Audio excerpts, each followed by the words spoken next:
Welcome, fellow horror hounds, and welcome to the latest episode of Talk and Stalk, your unholy home for horror. I'm your host, as always, Barry, and today I have a very special guest with me, fellow friend and film fan, Zach. Hello, sir. It's a pleasure. Good to have you here, man. Obviously, you're a podcaster yourself, aren't you? I am. I've been a podcaster for about 7 years now. Wow. We were originally supposed to do a podcast, start a podcast like in 2010, and that was like the Wild West of podcasting back then. Yeah. And Yeah. we started our first podcast, Geeks and a Phone. I think we did our first episode like late 2014, and life gets in the way. I'm not like a full-time podcaster, but I have a job outside of podcasting, but we're closing in on 100 episodes of Geeks. That'll be we'll probably do that by this year, so I'm really looking forward to that. So 7 years, man. I didn't think I'd be doing this for 7 weeks. Seriously, I mean, it is hard though. Yeah, it's hard to find the time, especially if you have a job, and it's really hard to find the balance. Because networking and promotion and all that takes that in itself.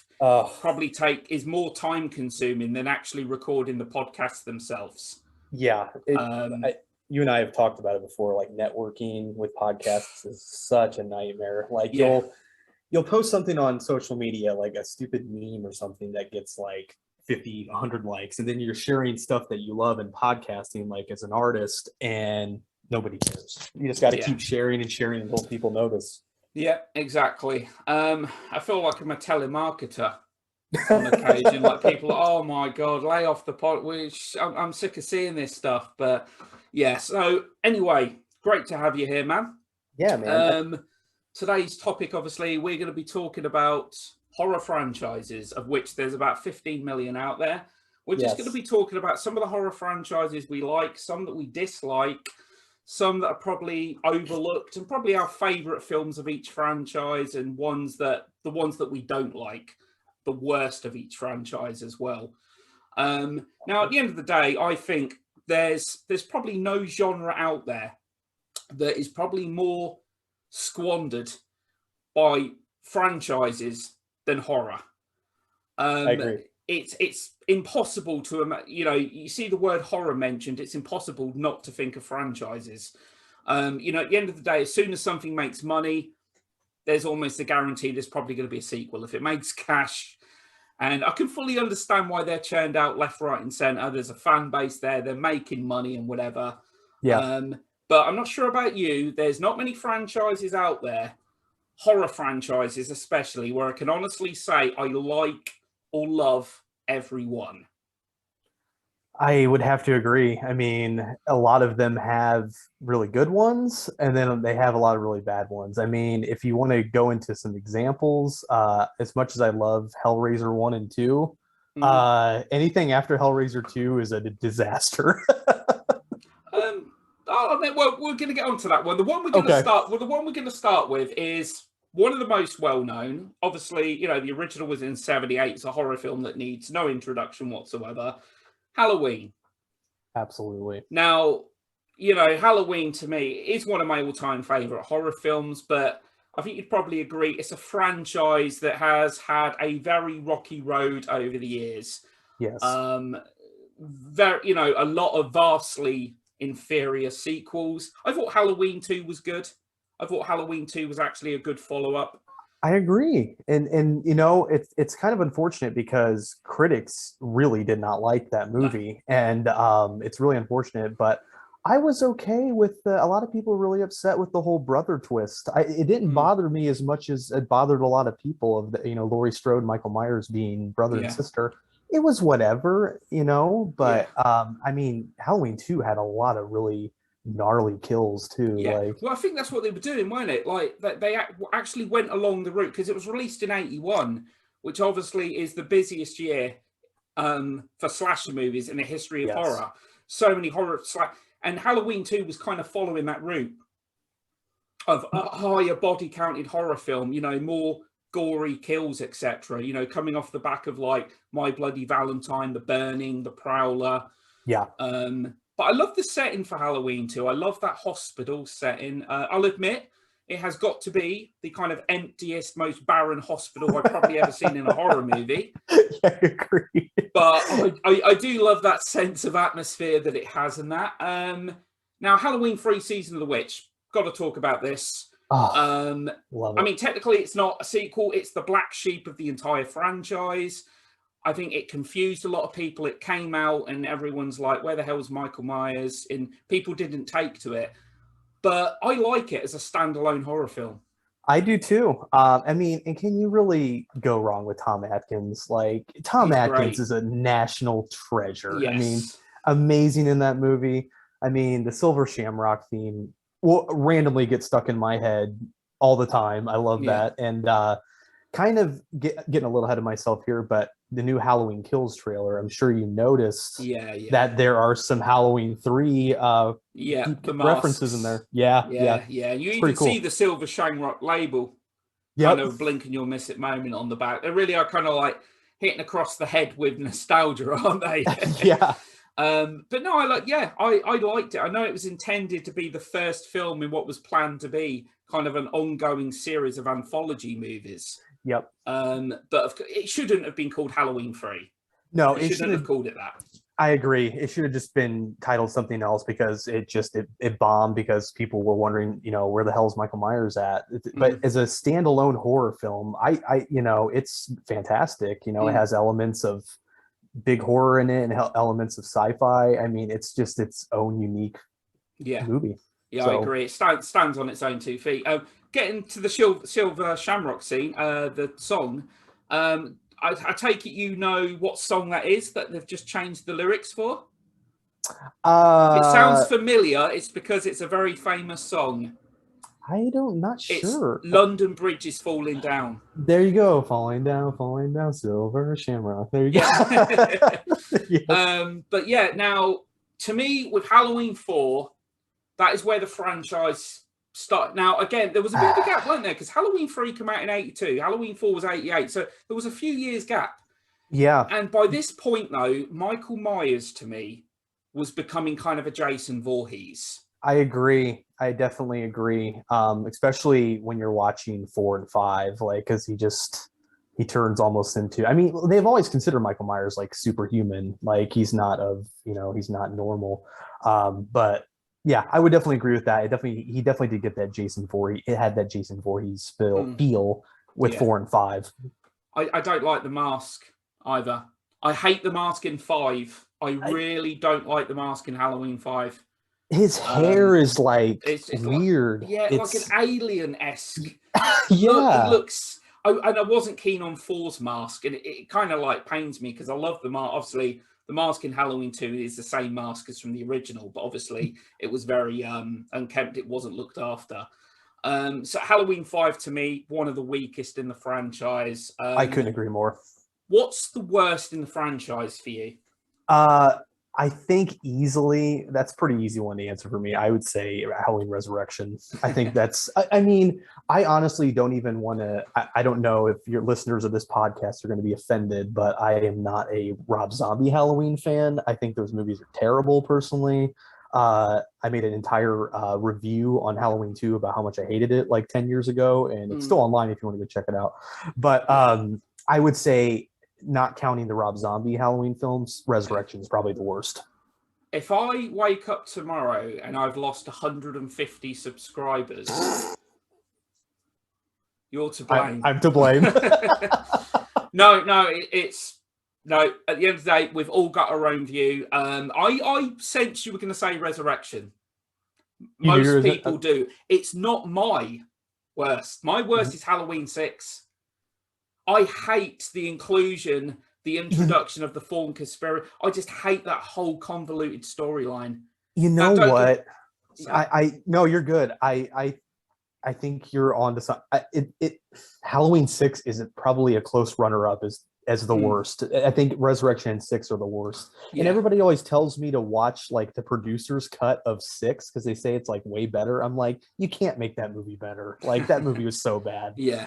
I just, to me, you know, what I love about Halloween is that air of mystique. Nobody knows why Myers did what he did when he was 6 years old, killing his sister on Halloween night. And we get this whole convoluted druid priest conspiracy thing and all this and that in Halloween 6. And don't get me wrong, I'm not saying Resurrection is good, because it's not. Because it really isn't. It's just a by the numbers slasher flick. But because it's Halloween, expectations are high. I don't think Resurrection's any worse than some of the slasher flicks that we got during the golden age. It's just a by the numbers, run of the mill slasher movie. It has moments that make me cringe. Busta Rhymes walking down to Myers, telling him to go this, and Myers just, instead of killing him, just walks away like a little lapdog.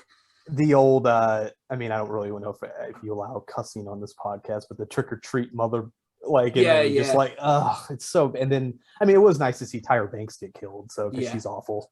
But ultimately, it shouldn't exist, because Halloween age 20. But because we got this completely and utterly BS reason as to how Myers is still alive. It was the paramedic in the coveralls and all that, and I'm like, so what? A normal paramedic can go flying through a windscreen and just sit back up like normal? Exactly. It's so far-fetched. Yeah, it's ridiculous. But yeah, and I thought Halloween 2018 was the best Halloween film in a long time. I agree, and it's really discouraging to see. I've seen, honestly, a lot of people hate on 2018 Halloween, like saying it's not a good movie and all this stuff. And I'm a huge fan of the Halloween franchise, have been since I was a kid. And I always tell people that hate on it, like, you didn't suffer through the Dimension Halloweens, the Halloween 4s and 5s. Like, this is very, very good compared to how bad those were. Yeah. It's with a Halloween film franchise. I mean, I love the original. You know, such a simple concept, perfectly executed, and that. But unfortunately, Halloween 2 is the one to me that came closest to the original. Yeah, I agree. You know, but I'm looking forward to Halloween Kills. We got that trailer that we talked about, didn't we, a little while ago? It looks like it's going to be pretty damn hardcore, this film. Definitely. And segueing back to Halloween 2 from 1981, has one of my all-time favorite Halloween universe characters in it, in Lance Guest, who portrays Jimmy, the paramedic. He's one of my favorite characters in the entire Halloween franchise. He just has, I don't know what it is about him. He was also in The Last Starfighter, I think, too. That's right. So, he's the one that gets strangled, isn't it, shortly before she gets killed in the water in the bath. Bud was the one. I'm getting them mixed up, aren't I? Bud was the one who got strangled in the hot tub room, and then Jimmy slipped in the blood and hit his head. Faints. Yeah. He actually survives the movie. Shockingly. There's an alternate ending to Halloween 2 where Laurie Strode's in the back of the ambulance, and then you just see like a figure raise up, and she screams, and then it's blanket comes off, and it's Jimmy. And you never would have put money on him surviving, would you? No, I think after she finds him in the car and he just hits his head and the horn goes off, I thought he was dead there. Yeah. So, great character though. Yeah. Oh yeah. I think Halloween. So I can't say that Halloween is a consistently good franchise. Just not in my opinion. It's not all been doom and gloom and that and whatever. I just hate the fact that the mask has changed so much. I really like the mask in Halloween 2018. And I'm loving the look in the new one. Halloween Kills, obviously half burnt. Let's, if you want, I think we were getting into it before we segued back to 2, but the Halloween Kills trailer, I know you were a fan of it. We both really enjoyed it. But it revealed a lot in this trailer. So. Yes, and that's a criticism I have for a lot of modern trailers now, is that they often show just too much. You feel like you've seen 2/3 of the film before you go in. Yeah, but I kind of like with Myers as well. Don't get me wrong. I'm just happy to see Michael Myers on the big screen and that again. Exactly. I love that whole stalking aspect though that he has from like the original movie. And obviously I feel like a lot of that's going to be obviously sacrificed for kills. I agree. In this movie. So even though I'm really excited for the film and stuff, I do love the fact that kind of boogeyman moniker that he has in the original film. Like 1 minute he's there, the next he isn't. That kind of teleportation trick that he has. Exactly.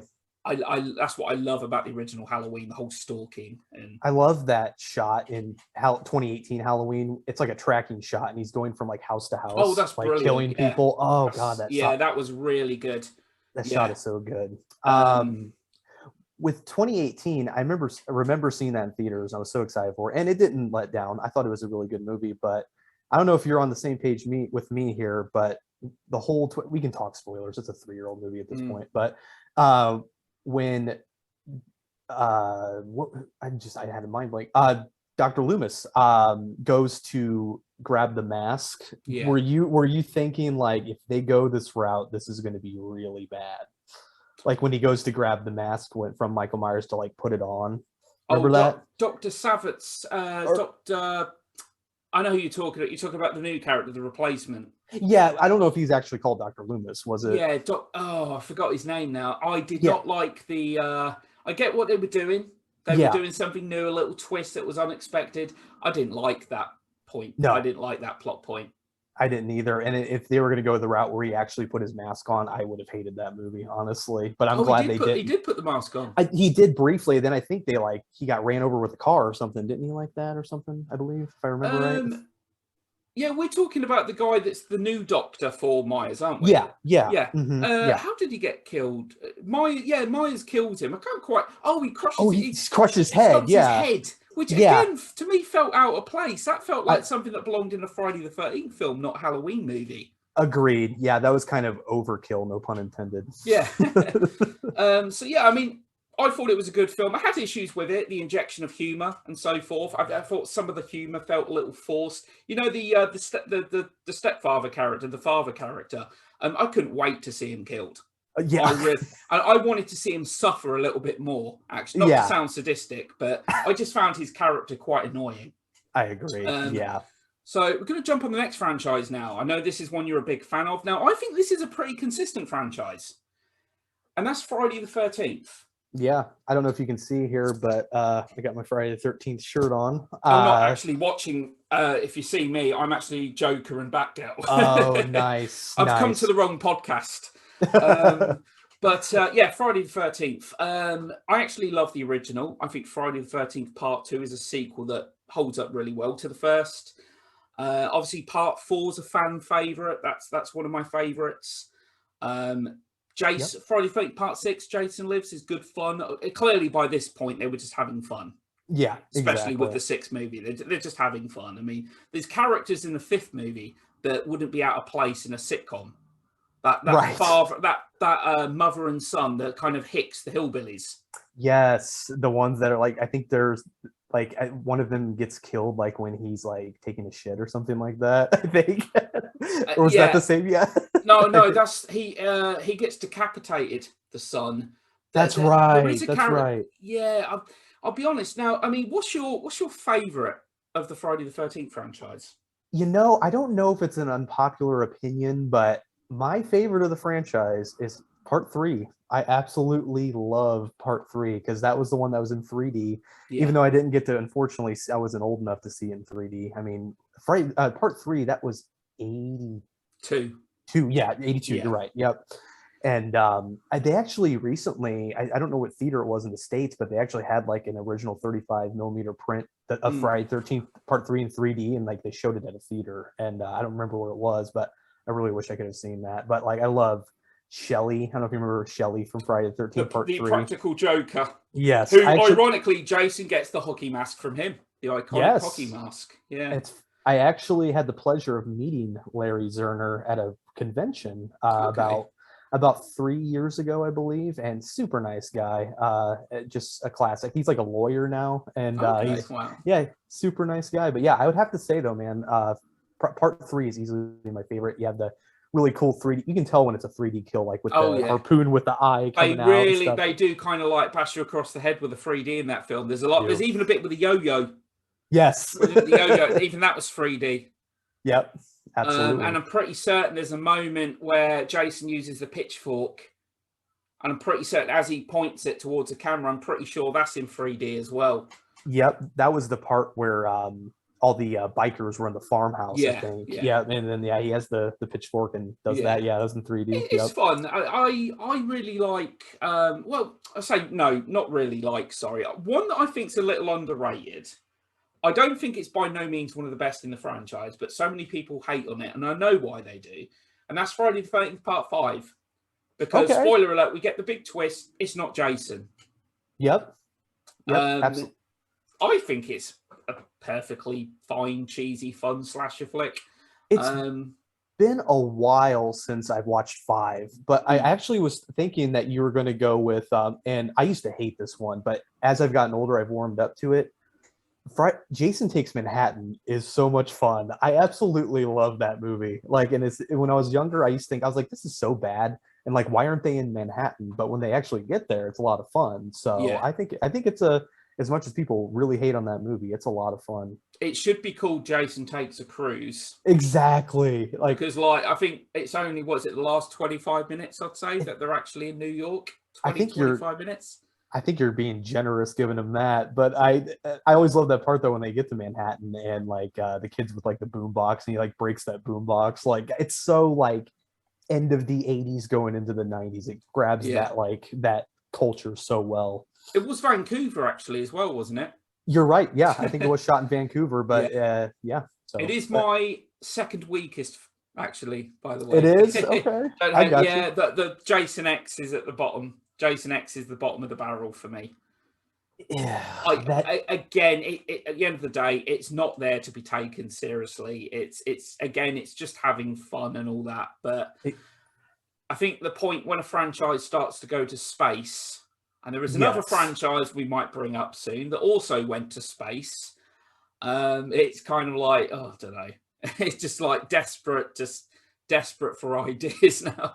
So you said so 5 was your favorite of Friday 13th is No, your the favorite favorite is or my the the original. original? The Okay, I original. What I got you. love about the original is the anonymity of the killer. We don't know who the killer is. You know, when you Very true. first watch that movie, like in 1980, it's a mystery. Who's the killer? The killer is unseen. And I love that whole fact of it. Obviously, the classic jump scare at the end, Jason coming out the lake and that. Iconic. It is my all-time favorite campsite slasher movie. I know some people pick The Burning. I do really like The Burning. The Burning's really high up there for me, but Friday the 13th, the original, is still my favorite. Yeah, definitely. Correct me if I'm wrong. I feel like I don't think he had one more role before that, but Kevin Bacon's on-screen debut. No, one film before that. It That's was what his second movie. The first film was National Lampoon's Animal House. you're right. Okay, I got you. We were close, but yeah, it was pretty. But he has a smaller role in that. So in Friday the 13th, he does have a bigger role. What a Um, rough death he had in that one too, man. The arrow through Arrow like through the the oh, throat. see, great, Oh, yeah, great, see, great stuff. I th- I think that was actually I watched a documentary on Friday 13th. I think that with that shot they had Savini under the bed and he was like Yeah, pumping blood up yeah, through and you could see the blood coming up like he was just yeah. pumping it. It was pretty cool. I love Harry Manfrini's score. Oh, You know, awesome. it's great. So to me, it's a franchise that's pretty consistent, and that you know what you're getting from a Friday the 13th film. You basically know what you're getting. Part 7 introduced Carrie. You know, Carrie comes to Friday the 13th, and I thought that was cool. That was Kane Hodder's first one. I think that film has one of the coolest, if not the coolest, looking Jason. I love the Yes. look of Jason in that film. And I love the moment where he takes on her because finally he's not the one getting the upper hand. She's using all her telekinetic powers and that. To, Absolutely. yeah. So you said second to worst was Jason X for you. The Jason X is the worst for me, Is the worst followed by for you. Jason Takes Manhattan just above that. You know what? I'm gonna probably go. I don't know. I wouldn't say it's an unpopular opinion. Jason X is probably close for me as the worst because, like you said, with any horror franchise going to space, that's when you know it's rough. Yeah. But 2009 Friday the 13th, the remake, I really did not like that one. I was not crazy about that one because that was when you got Platinum Dunes involved and Michael Yeah, Bay. did Texas Chainsaw Amityville and yeah. So Michael that Bay's company, isn't it? Platinum Dunes, yep, Michael Bay. Yeah. I'm with you. I didn't really care for the Friday the 13th remake. I think what we did get was a cool looking Jason. I thought Agreed. Derek Mears did a good job in the role, really brought that physicality to the role. Agreed. But overall, just there's, aside from one death in the movie, which was the girl hanging over the fire in the tent in the sleeper bag. Yep. Just none of the, because at the end of the day, you watch these films for the kills. They're basically just body count. These characters aren't there to be liked or cared about or anything like that. But in just all of the kills to me just come across as a little bland in this movie. There was nothing that really stood out to me. That's why I really disliked it. That's why it's one of my worst, because it did nothing to reinvent anything. And like you said, the kills were really boring. Like one was just that topless girl under a dock, and she gets her machete in the head and pulled up, and that was it. I was like, okay, like it's just, it has some. But hanging above the fight, that was sadistic. That was rough. Yeah, I agree with that. Absolutely. But yeah, I'm not really a big fan of the film. But my favourite's the original, very closely followed by either part 2 or part 4. Okay, good choices. Possibly part 2. I like the burlap sack look. I do too. He got the hockey mask. I like that look that he got. I don't know if you collect NECA figures, like action figures. But I've only got like 3 or 4. Oh, you do? Gotcha. Yeah, but there's I have one of Jason with the burlap sack. Yeah, it's pretty cool. So cool. I like that a lot. I do collect. I've got Living Dead dolls. I mean, if you told me I'd collect dolls years ago, I'd be like, get out of it. I can collect dolls. But the one I do want, I haven't got, is the Jason from Friday the 13th Part 2, the burlap sack Jason. That's awesome. I've got Part 3, which is a blood-stained Jason, which was probably the most expensive Living Dead doll. Nice. It's quite hard to get hold of now. So awesome. Okay, so next franchise. I mean, I think these are like the big three of the 80s, really. The next one is Nightmare on Elm Street.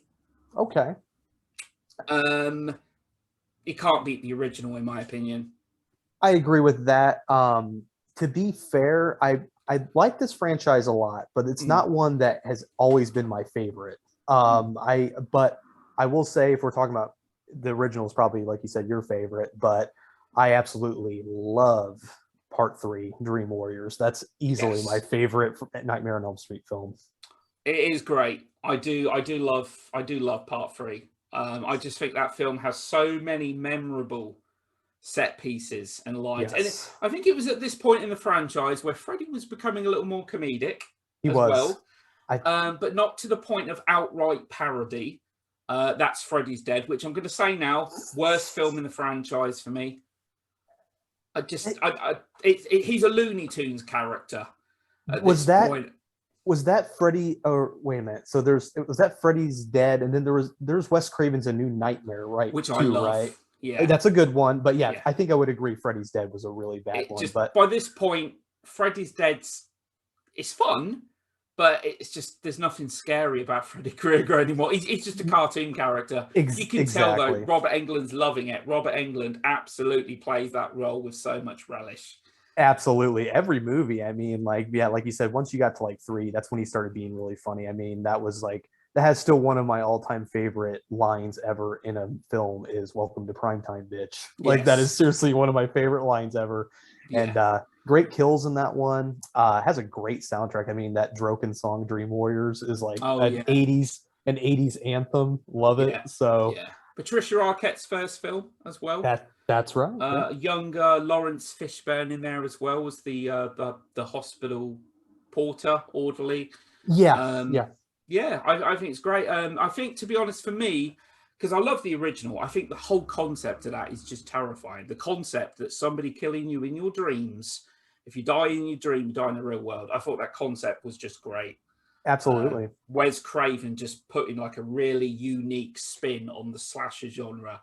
And I'll admit, and I see the poster in the background there, while it's not my favorite, I've actually come to like Part 2 a lot more with repeated viewings.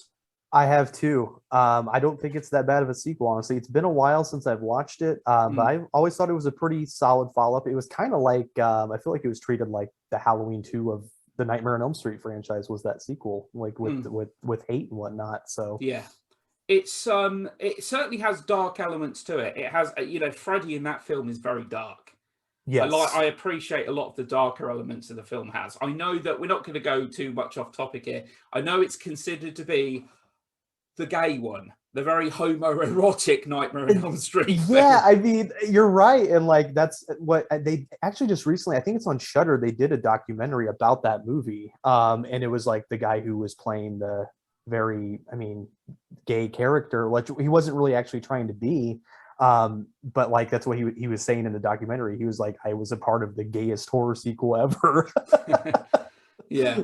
So I think, to be honest, where the franchise started to lose me, 4 was okay. What this franchise did was it did become a showcase for some great imagination and great yeah, practical effects. We get to see some really innovative, ingenious kills. I agree. I don't want to. I know you don't want to talk Freddy's Dead, but isn't there a scene? It always bothered me as a kid, but isn't there this shot in Freddy's Dead where like he's stuffing this girl's mouth full of stuff and Oh like no, her that's the 5th one. was that the fifth one? Okay, because like that bothered me so much as a kid because like her cheeks just kept Born out expanding. the teeth, bitch. Yeah, yes. Yeah. And There you I was go. like, Sounded man, just like Robert Englund, that did, didn't it? that was pretty solid. Yeah, not. No, that's yeah. It's with the 5th film where it really started going downhill. I didn't care for Dream Child and Freddy's Dead. Freddy's Dead, I believe, is the one where he's sitting there playing the guy in the video game. That's right. Dun, That is dun. I'm right. like, oh my! Again, though, it's clever, but it's Yeah, just so goddamn. It's so comical, and it's just like at that point, I was missing the scare factor. I was agreed. kind of missing that. It What got made very comical at that point. yeah. What are your thoughts on? Because when I was younger, I didn't really like it, but I warmed up to it. Freddy versus Jason. Admittedly, it's been a while since I've seen it. I kind of enjoy it for what it is. It's fun. It's stupid fun. It's Like, just yeah, like you said, it's just stupid fun.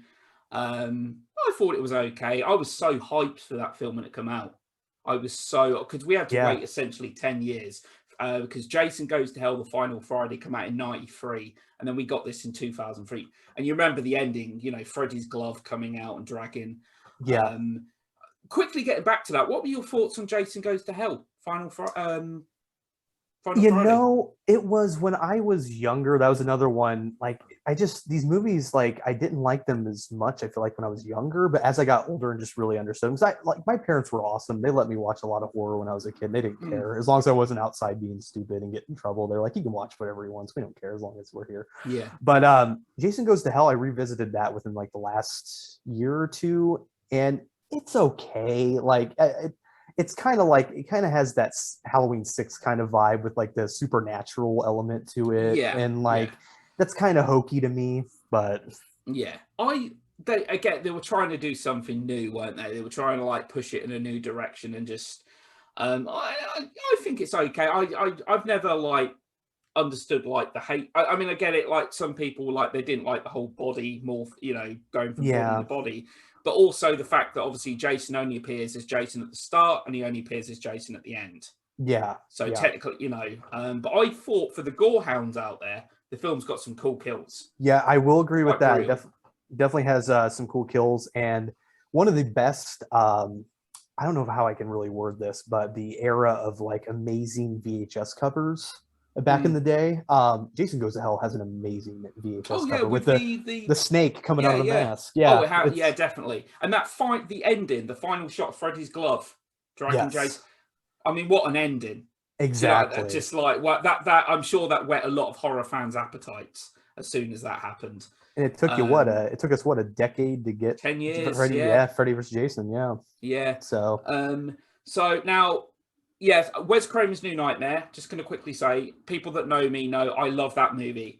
I know again it's divisive. Some people really don't care for it. I think it's just a really clever slice of postmodern horror. I actually love Wes Craven's New Nightmare. It's technically not a sequel because the Nightmare films are only films within this movie. I right. love the fact how he creeps into the real world and the parallels it has to the original Nightmare and that. I think it's great. I To be fair, I haven't watched a new Nightmare, Wes Craven's New Nightmare in a very long time. Mm, So I can't. I maybe if we do another show sometime, I can give yeah. my opinion on it. But I remember not hating it. Mm, But I definitely need to revisit it again sometime and yeah. have Just a a better serious opinion. dark Freddy again. We just got like a Yeah. dark Freddy Krueger.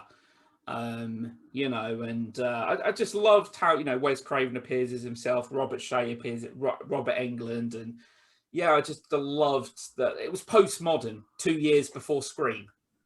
Yes. So now another franchise here.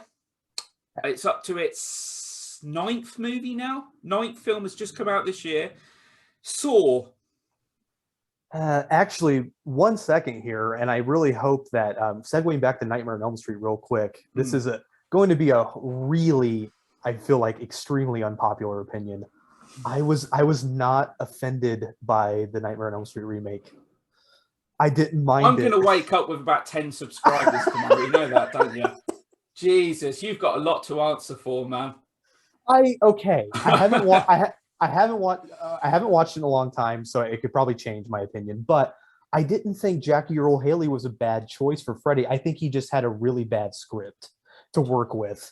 So, but I didn't think he was a horrible choice as a Freddy. But No. it also has a girl that I have a big crush on it in Rooney Mara. I absolutely love her. Well, that certainly helped then. Yeah. So, Yeah. but yeah, that was my unpopular No, opinion. I'm So going to quickly say, and at the end of the day, we've all got our own opinions and stuff. At the end of the day, right, doing a podcast, if I can't be honest about my opinions, there's no point in me doing a podcast. it's true. Because I Same. don't want to have to sit here and lie to people just because I want to conform to other people's views, Yeah. etc. We've all got our own opinions or whatever. I don't hate the Nightmare on Elm Street remake. I don't Okay. particularly care for it either. I'm not really a fan, but Jackie O'Haley, I think Jackie O'Haley, I think he did a perfectly fine job. I think, yeah, I think he He did as good as he could. he was always going to be compared to Rob Englund. That's the Exactly. unfortunate. Robert Englund is an icon. He has cemented himself in that role, and anyone that came next, they're going to be compared to Robert Englund. Exactly. Yeah. Not the worst remake, No, but not like, one of the best either.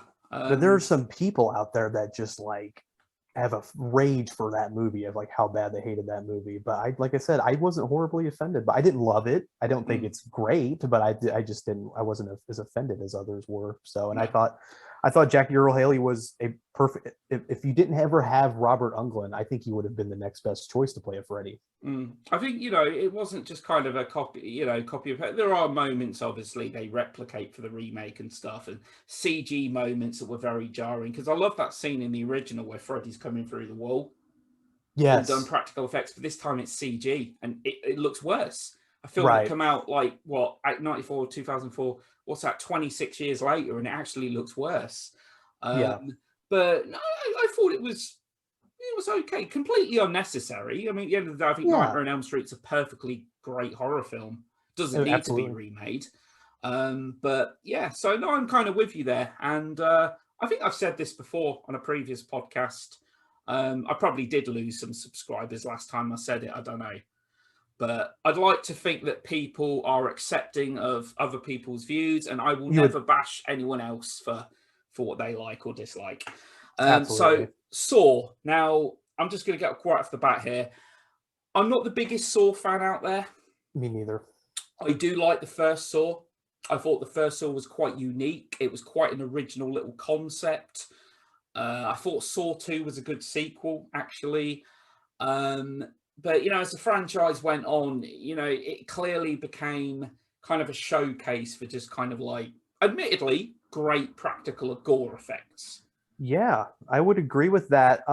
It definitely has its audience, its fan base for sure. But I'm on this exact same page with you. I would say that one and two, I mean, one is a great flick. The first Saw film is very suspenseful, and being so well suspenseful for being set in one centralized location, they did an Yeah. excellent job with that.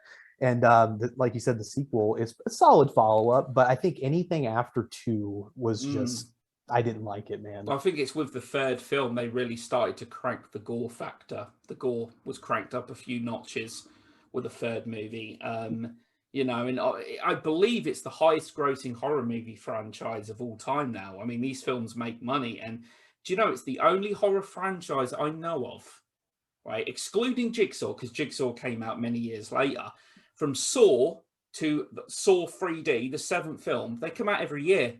They were literally 1 year after the next. That's right. So That's they'd already right. started writing and filming for the new Saw film before that one had only just been released.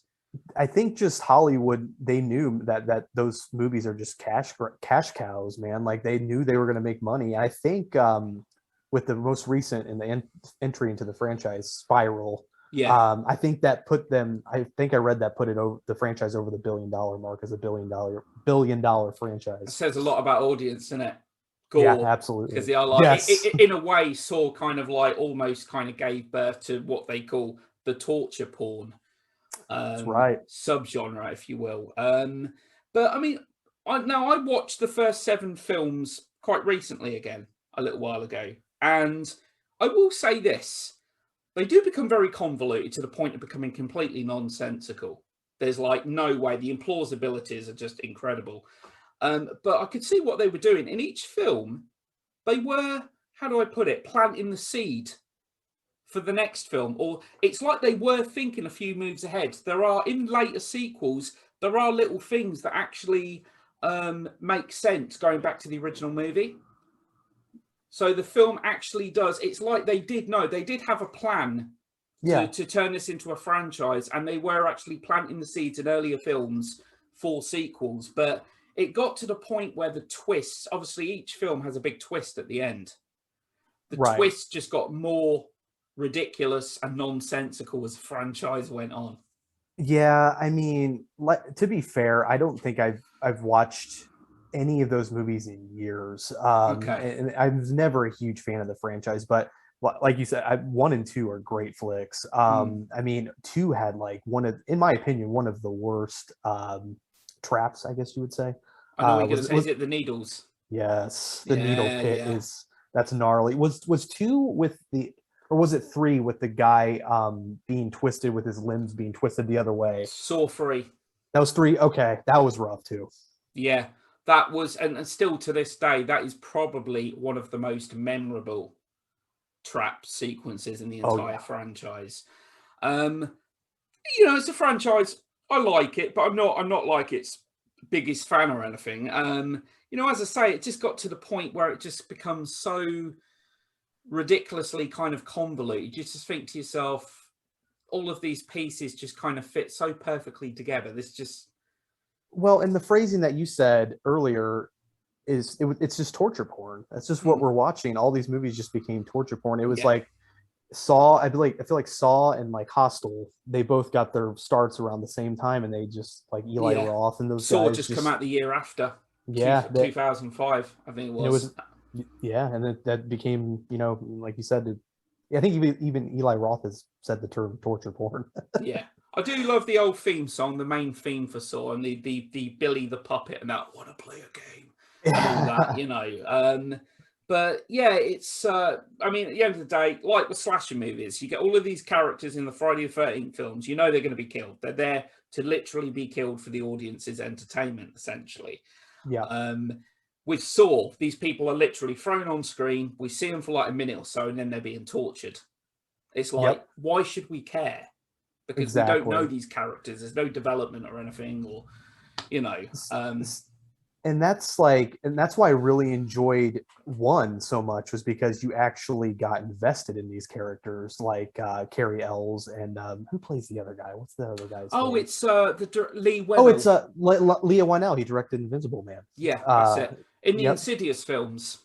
That's right. Which again, he's kind of in there for comedy effect, isn't he? Really, he is. Yeah, he's there for like So I mean, for me, best Saw film, the first one. I would agree. Absolutely. Worst one for me. They kind of like blur into one for me, but I didn't really care for Jigsaw, which was the most recent. Yeah, that was the 8th film. I haven't seen Spiral yet. I haven't actually seen Spiral, but you can wait. It's very forgettable. I would probably agree with you that Jigsaw was really bad. I would say that was probably one of the the worst ones. But that time frame from like from like 3 to like, was Jigsaw 7th? I lose Oh, track of Jigsaw was these. the 8th. The 8th, okay, I The 8th, gotcha. yeah. But any of the ones after that, I just lost track, so I can't really give a good judge or a good opinion on that. It But it just kind of got to the point where like everyone's a disciple of Jigsaw.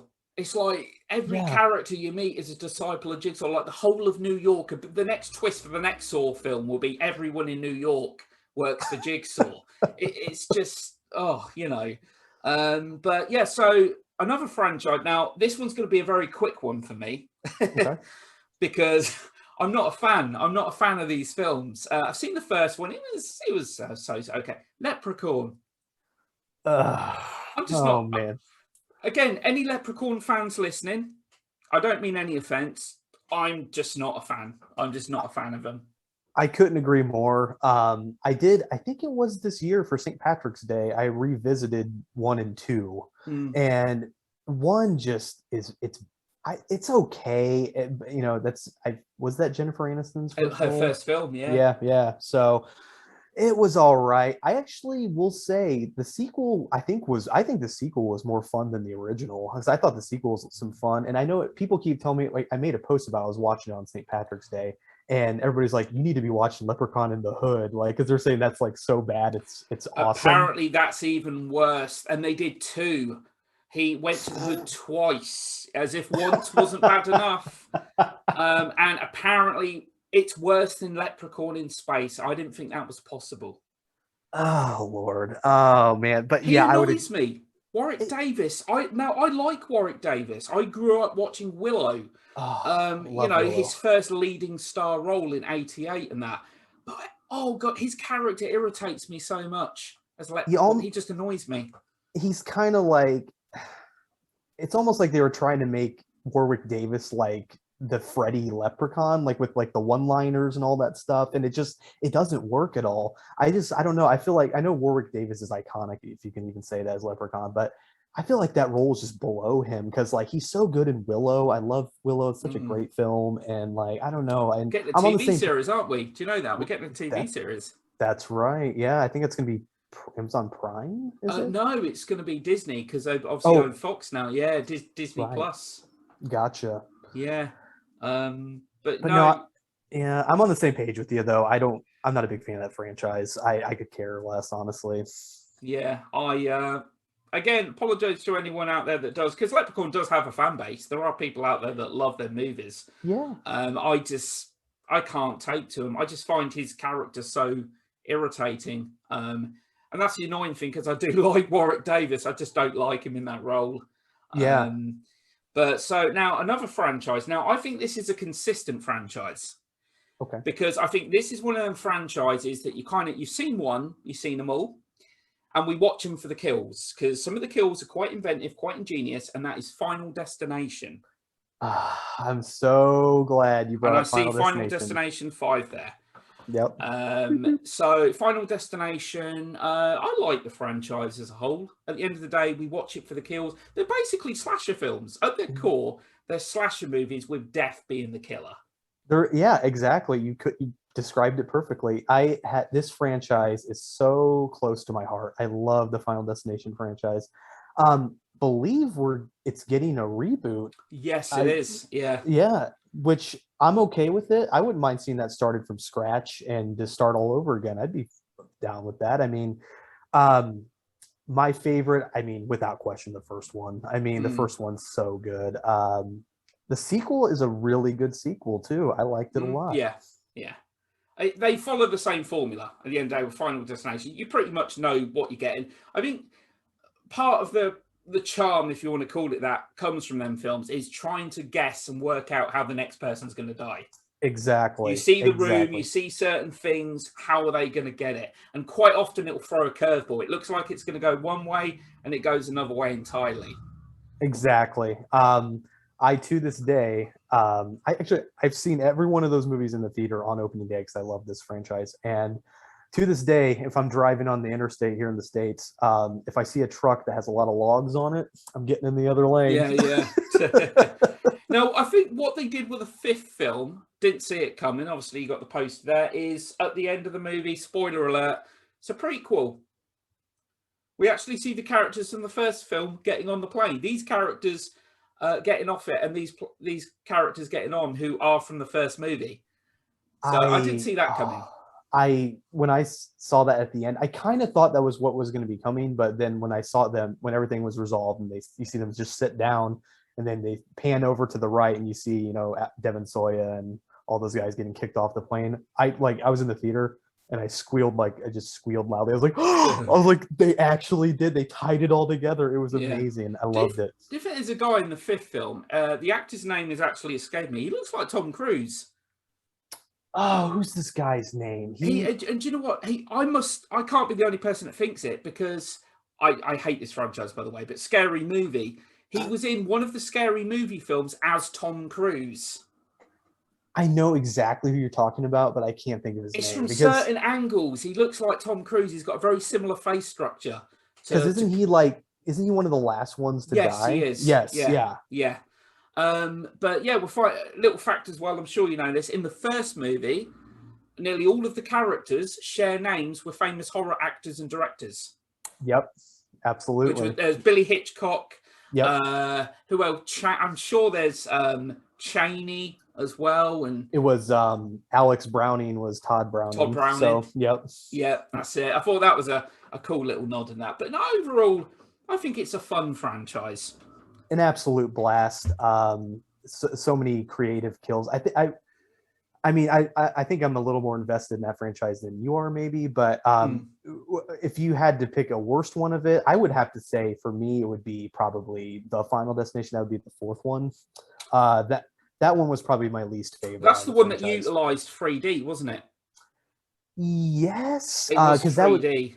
It was the racetrack premonition. Yeah. Yep. The first would be my favorite. And very, very closely followed by 2. Final Destination 2 right behind it. But yeah, probably the fourth one. But admittedly, it's been a long time since I've seen the fifth one. I haven't seen Final Destination 5 since its theatrical release. Okay. That was 10 years ago. That's 2011. That's correct. That's been a while. I just revisited, I think, earlier this year, and it holds up. It's a really good one. But I never really cared for 3 or 4. 3 was the one with the roller coaster, and that one was kind of bogus. I didn't care for that one. The characters were really annoying in that one. And, you'd never want to because I know loads of people that are terrified of going on roller coasters and that, and that would just cement their fear even more, wouldn't it? Yeah. You know what I mean? It's but no, overall, we're getting a reboot. I'm not actually sure when it's out, but it's kind of like a game of Mousetrap, isn't it? Final Destination. It's like a game of Mousetrap. It really is. I haven't. I know the reboot's happening. I don't even think they've specified a year yet or anything. So, but I know it's in the works though. But like I said earlier, I would love to see it just be completely rebooted and to start over from scratch with new people. Okay, well, right, next one. Now, this is one of the big ones. Now, this franchise just confuses me because this franchise has had so many stops and starts, and I'm like, where the hell are we now in this timeline? Original was in 74, Texas Chainsaw Massacre. All right. I mean, all right. We had 3, Texas Chainsaw, Texas 2, Leatherface, the third one. Then we had Texas Chainsaw Massacre, The Next Generation, or The New Generation. I think it was called Next Generation. The Next Generation, yeah. I'm definitely a big fan of this. Sorry to cut you off. I'm a pretty big fan of this franchise. I think 1 is, I mean, that's an iconic film. It's probably my favorite. Another, I honestly don't think this is as unpopular as people would say, but 2003 Texas Chainsaw Massacre remake, I thought was pretty solid. I don't know what you think about it. Again, I might receive death threats for saying this, but I liked it. Yeah, I mean, have you had somebody on this show that has had so many unpopular opinions? No, I don't think so. You're the first. Yes. No, Texas Chainsaw 2003. I thought it was okay. In all honesty, I thought because it wasn't just a copy and paste. They were kind of veering the movie, the franchise in a somewhat new direction and whatever. Ali Ermey steals every scene he's in. Oh, is Ali just Ermey is great. I loved amazing. Ali Ermey in that. But in all honesty, I thought as horror movie remakes go, it was one of the better ones out there. I agree. And Absolutely. I still, I love the original because, the original certainly. I mean, it's impossible to take myself back to 74, but I can only imagine like how disturbing that film was when it came out. Yes. It caused quite an impact. You're right. It was really cool. I was talking with my mom one time, and she was telling me about she's 62, I believe, 61. So she got to see a lot of the classics in the theaters, and she was telling me about how my uncle took her to see Texas Chainsaw Massacre in the theater. Yeah. And she had to leave because she was so terrified of that film. And it's just, yeah, like you said, it's iconic, man. It's probably one of the best. I mean, I can't really classify it as a slasher. It's just a straight horror film, and it's one of my all-time favorites. It's got a very kind of raw, visceral quality. Because I know I've said this, I'll probably repeat myself. I've said this on a podcast before. It's called the Texas Chainsaw Massacre. You assume that implies a bloodbath. There's actually very little blood in the movie. It's the way it's filmed. It's just got like a very raw, visceral, documentary style quality to it that made a lot of unnerved a lot of people. Very unnerving. And I don't know if you've heard too, like they I think Carpenter kind of borrowed a little bit from Texas Chainsaw Massacre, because like the original Halloween has hardly any blood in it, and I think I've even heard that was kind of one of his kind of inspirations for Halloween was kind of borrowing a little bit from Texas Chainsaw Massacre with the minimal amount of blood and gore and whatnot. So, but the franchise as a whole, because we're getting another one, and again, I think from what I understand, the new Texas Chainsaw Massacre is going to be a sequel to the original that disregards it, or omits all of the sequels in between and that. I think you're right. I think it's out. I'm not sure if it's this year or next year, because there was Texas Chainsaw Massacre 3D, which I actually thought was okay. I'm not ashamed to admit. I actually thought that was okay. It was kind of fun for what it was and that. I do need to rewatch. And then there was Leatherface, which was kind of a prequel, an origin story, if you will. God, yeah. Did you see Leatherface? I've seen it. That was, I think, if we're talking about, I might be getting ahead of myself. If we're talking about franchises as a whole, I think that's the worst of that franchise. Was Leatherface. Oh no, I think I'd agree. That was so bad. I'm not really a big fan of Texas Chainsaw 2. It's okay, but it's comedy. Obviously, clearly they were veering into more comedic territory with the second film and that. If you take it as a comedy, as a horror comedy, I think it's good. Absolutely. It's quite a contrast to the first. Yeah, like you gotta love Bill Moseley's character in that. Oh, Bill Moseley's that guy. I've lost track of how many horror films he's in. Oh, Bill Moseley has got a huge filmography. If you look on IMDb, how many TV shows and films. He's a very busy guy. He has a very busy work schedule. You want to hear a funny story about Bill Moseley? I was at a convention once, and I was standing in line to meet Haruo Nakajima. He was actually the guy who was in the rubber suit in the original Godzilla from 1954. Okay. I was waiting in line to meet him, but I'm standing there, and Bill Moseley's like to my right, and I'm not even paying attention. But he starts like jumping around or something. I'm still not paying attention, and then I feel somebody bump into me. I almost fall over, and I yell, "What the?" I didn't, and I turn around, and Bill Moseley's staring at me. I was like, "Oh." Sorry, Bill. Carry on with your day.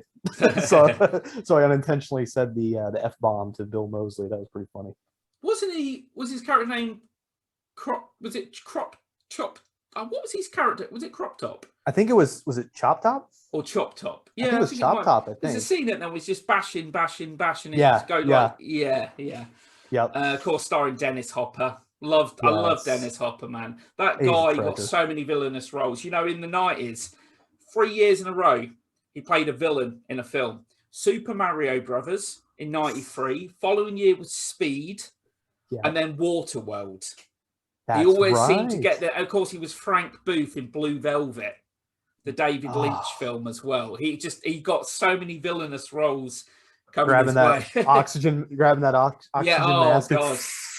Yeah, and the thing is, Blue Velvet's a pretty thing, but that's one of David Lynch's more grounded movies. It is. Razorhead, Mulholland Drive, Lost Highway. Love him or hate him, he's a unique filmmaker. But yeah, with Texas Chainsaw, I'm struggling to muster up any excitement for the new one. I mean, don't get me wrong, when it comes out, I'll watch it. But because I think there's been just so many stops and starts and stuff, it's like they don't quite know what to do with this franchise. Yeah, it's a mess. Like it's been like it went like you had two original movies, then you had Leatherface, then you like rebooted it, and then like it's definitely a mess. I will say 2 points for the new movie coming out because I think it's just simply called I think it's what's it? Is it just called Texas Chainsaw Massacre? I can't actually remember the title, to be honest. I only But saw the poster for it the other day for the first time.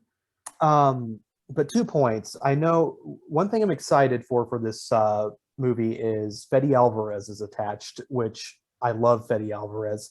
I thought he did a tremendous job with the Evil Dead remake. Yeah. But I've heard that it's going to be like Old Man Leatherface or something like that. Yeah, like an Old Man Logan from Yeah, Marvel kind of thing. And from what I understand, I do know that Sally, played by Marilyn Burns in the original, is a character in it. that's cool. Now, she That's passed cool. away a few years ago, didn't she, Marilyn Burns? Yeah, you're right. But yeah, so it's doing, which has become quite a common trope actually recently, because we had Halloween 2018, which ignores all of the sequels in between. Terminator Dark Fate ignores all of the sequels between from Terminator 2. And they're doing it with RoboCop as well. There's a RoboCop sequel coming that's going to ignore RoboCop 2 and 3. That's right. Yeah. It Yeah. seems to be quite a common trope now that they're doing. They're just disregarding some of this, which sometimes isn't really a bad thing because some of these sequels are not good. Yeah, I couldn't agree more. Like I was totally okay with them just with Halloween 2018 with it just being a direct sequel to the first movie. So, which honestly, if you think about it, it kind of makes it Halloween the original even more creepier because now, according to the 2018 canon, in the original 78 film, he was just going around killing for no reason. Yeah. That makes it even more terrifying. I'm going to ask you something though about Halloween, actually. Halloween 2018. This is a question I've never asked people, and this is something I've often thought. So Halloween 2018 completely ignores all of the sequels, okay, all of the events. So, and Halloween, he killed his sister, he kills Bob, he kills Annie, he kills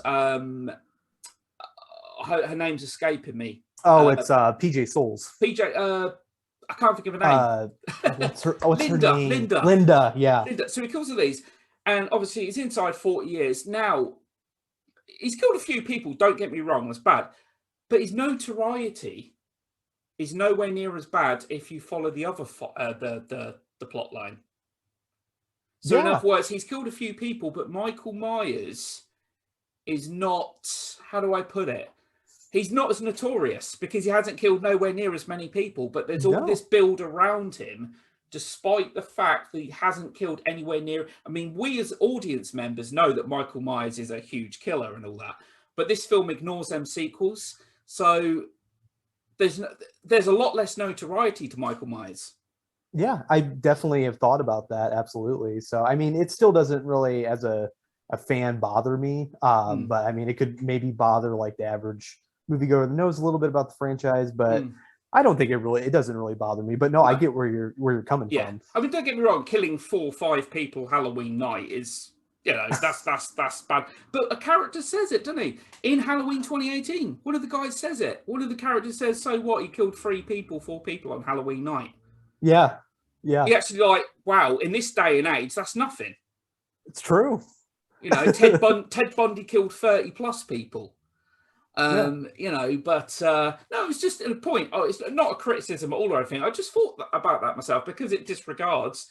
He's nowhere near as notorious because we have to pretend that them films actually now don't exist. Yeah, it's definitely a valid view there. Speaking of 2018 again, I was one thing that did bum me out about that movie was when he killed the podcasters at the gas station. Remember that part? Because I actually kind of hoped that they would make it through the movie because I actually really enjoyed those characters. But man, they had a brutal death in that bathroom. You could really feel it. You could really feel the kind of intensity, very kind of claustrophobic environment as well. in the toilet. There is actually a deleted scene, I think. I've seen it. I saw it online. It was going to be a nod to Psycho. She's in the shower and he creeps up on her wearing the mask. Really? Yeah. I It's didn't know that online. Yeah, it's online somewhere. I saw it a little while back. Yeah. Gotcha.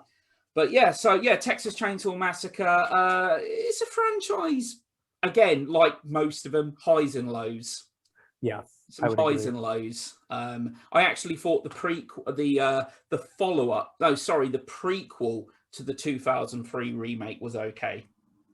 Yeah, I agree. Yeah, it's definitely like you said, it's one that has its ups and downs. But there's some gems in there. The first one it's one of the best horror films of all time. And it's one of my favorite films of all time. And but yeah, there's ups and downs. There's some bad ones like Leatherface. That movie is unwatchable on almost, like, it was that bad. I really did not like it. Well, going into the 90s, if I remember correctly, New Line Cinema had the rights to Friday, Nightmare on Elm Street, and Texas Chainsaw.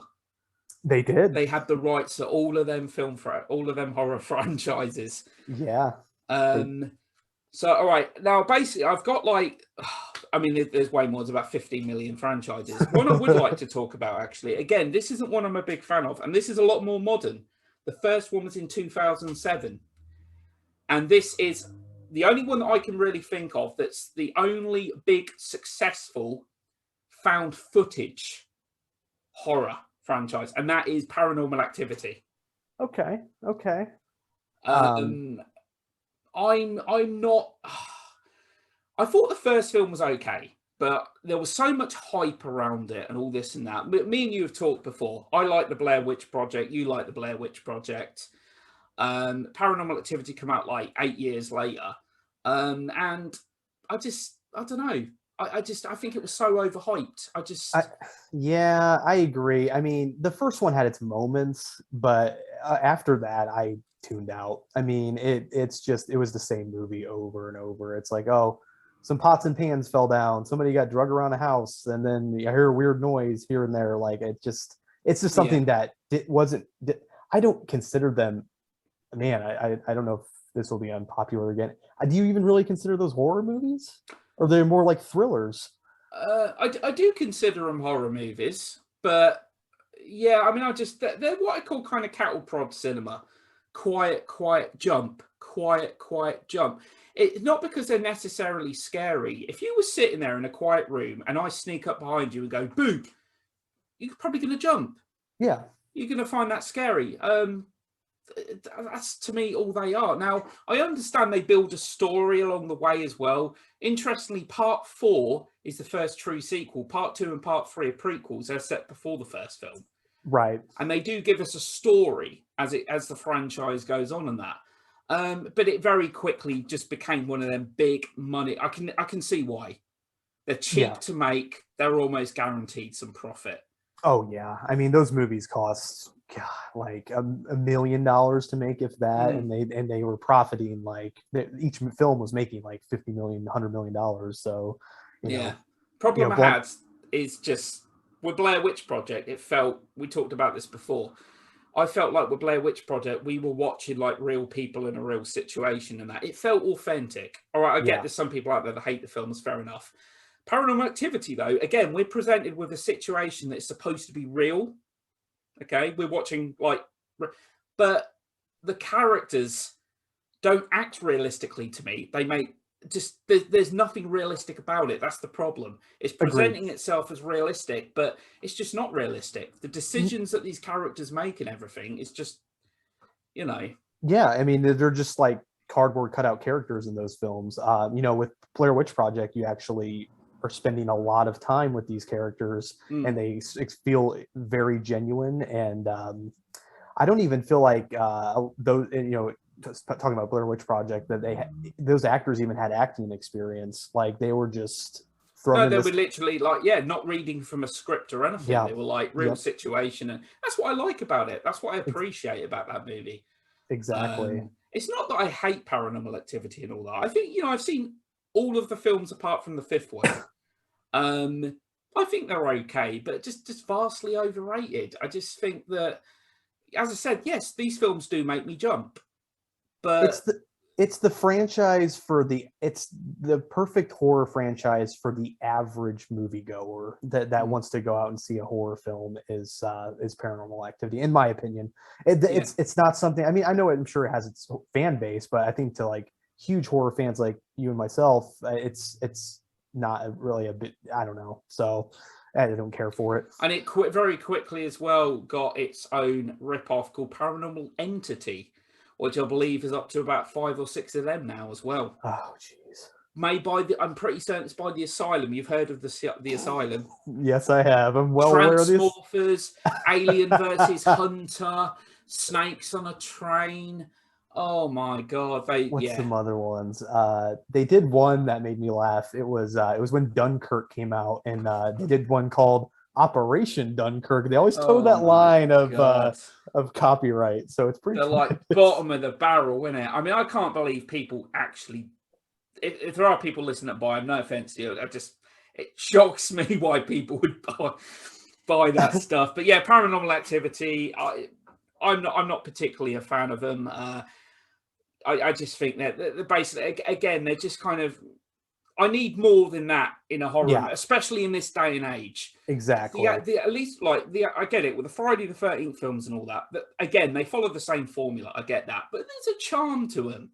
You know, there's an actual charm to them and stuff. The Paranormal Activity films, though, unfortunately, they just follow the same formula and stuff.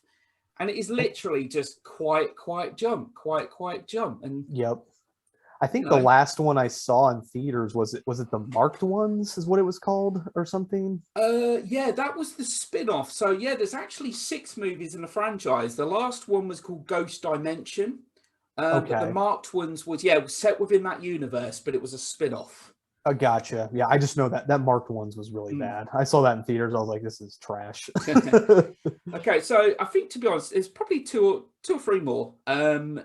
This one I really want to talk about because this one is one that you mentioned right off the bat in the podcast, Hellraiser. Yes. To be honest, I mean, I really like the first two. I think Hellraiser 3 is okay. I think it's okay. I think the problem I have with it is it's kind of like everyone can become a Cenobite now. It's true, yeah. But those first two are so good. Oh my god, I just revisited 2 recently. Oh, that movie holds up so well. And so, man, remember that scene like in that bedroom where it's just that bedroom is just full of blood and guts. Like, oh, that scene is so. Oh, I love the gore in that scene, and you know, Doug Bradley is just. He's got his voice is just he could swear, he could come out with every swear word under the sun and he'd still make it sound so refined. Oh, absolutely. He's got such a distinct British accent. I used to have recurring nightmares about Pinhead, about how he would be like, I'd be like just walking in a mall and everything would go dark and then a blue light would come and he would show up and just drag me away. I almost had to go to a psychiatrist because I was having these recurring nightmares about Pinhead.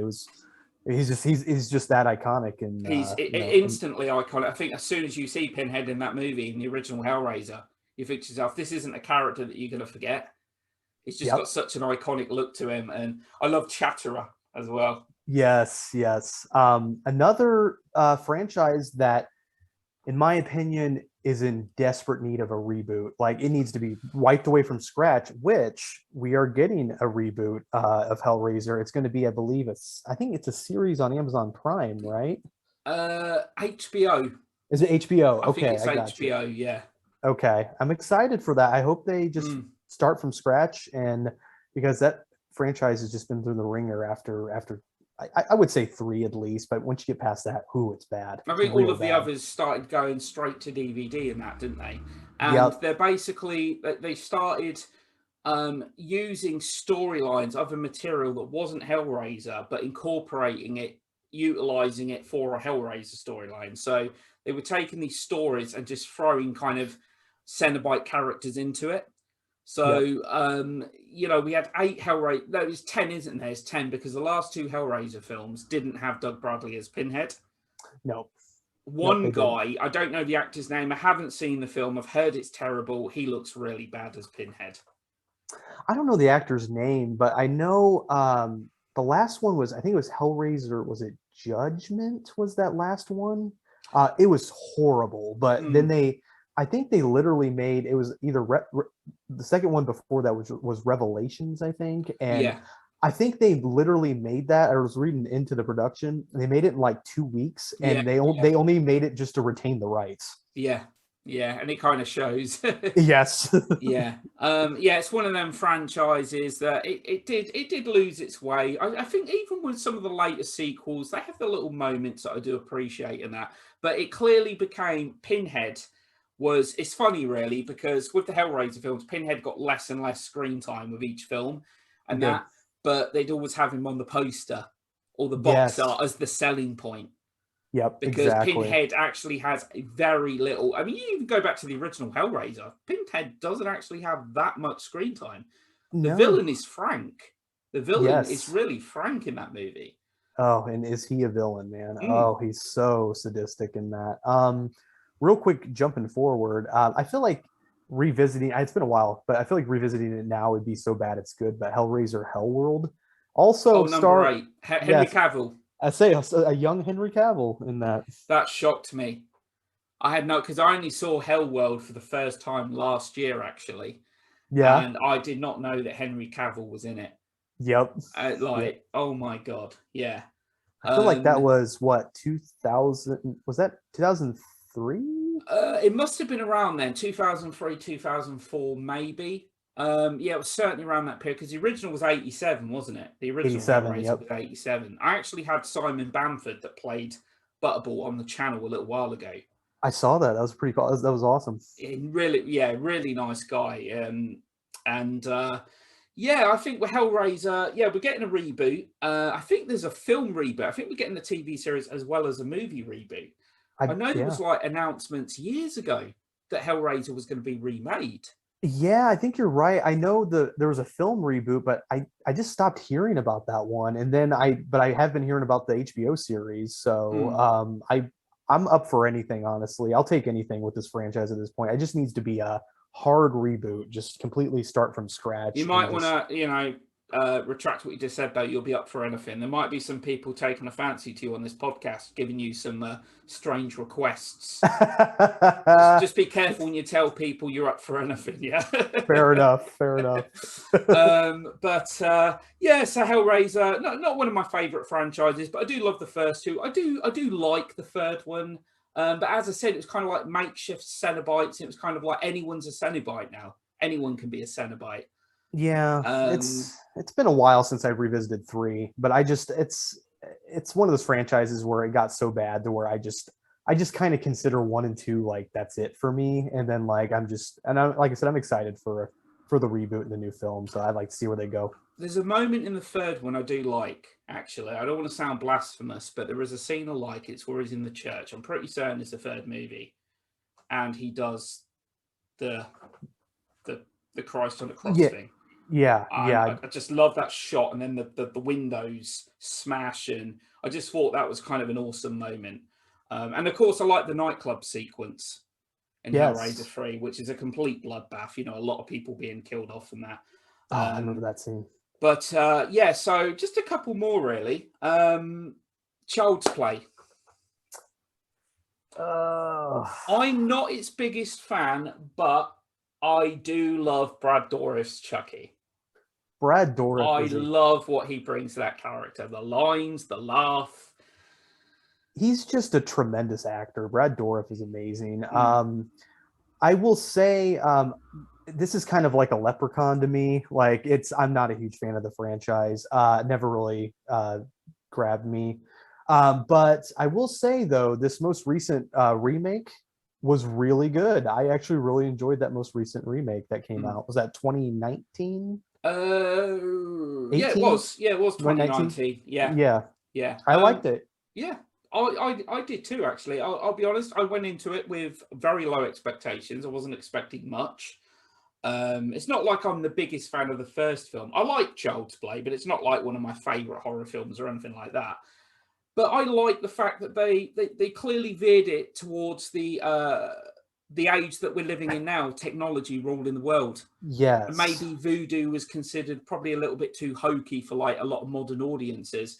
and there was a sense of development with the character during the course of the film. Absolutely, What they yeah. did with the character of is he called Chucky again? I can't remember. Is he actually called Chucky or is he I don't. Buddy? I think he's just called Buddy. I thought, Buddy. but yeah, Okay. you definitely made a really good point with that one. It was like it was our age, a child's play, like with social media and like just technology and stuff. Yeah.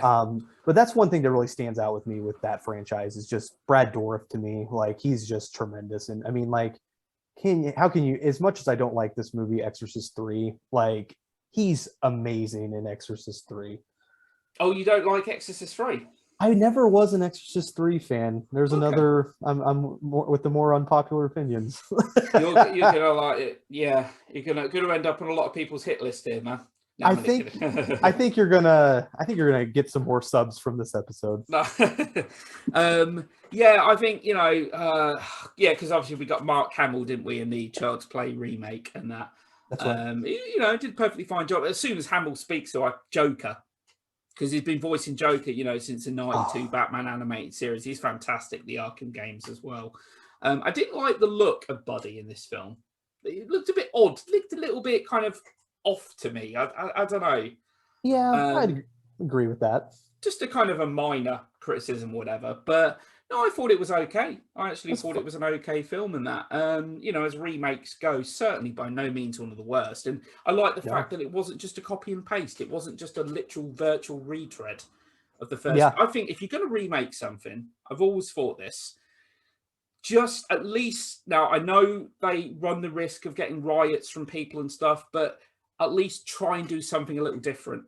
What's the point? If you're going to make the film exactly the same, what is the point? You may as well just stick to the original. Exactly. I think that was what people's complaint with Texas Chainsaw Massacre in 03, because it's pretty similar to the original film. Like they didn't really do anything different, I would say.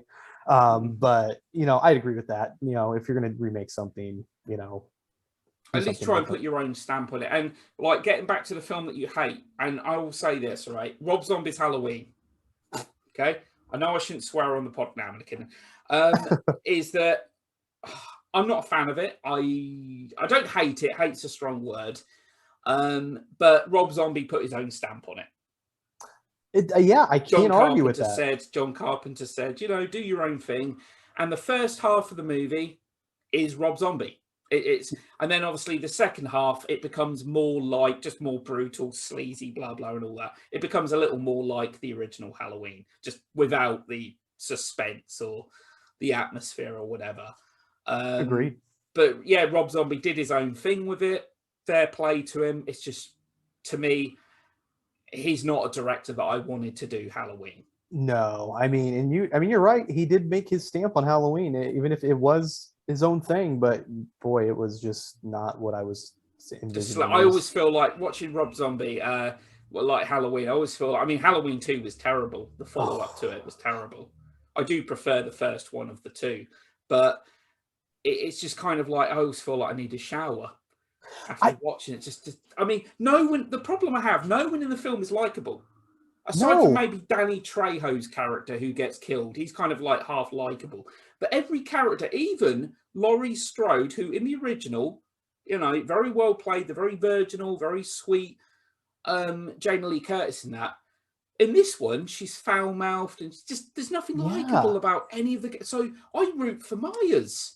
Yeah, seriously. It's so funny you said you feel like you need to take a shower afterwards, because in my Halloween 2 review, I go on commentary saying like all these characters are disgusting looking. They look gross. And like, I feel like, I don't think I said I feel like I needed to shower afterwards, but I just said that they're all disgusting and filthy, gross, uninteresting characters. Yeah.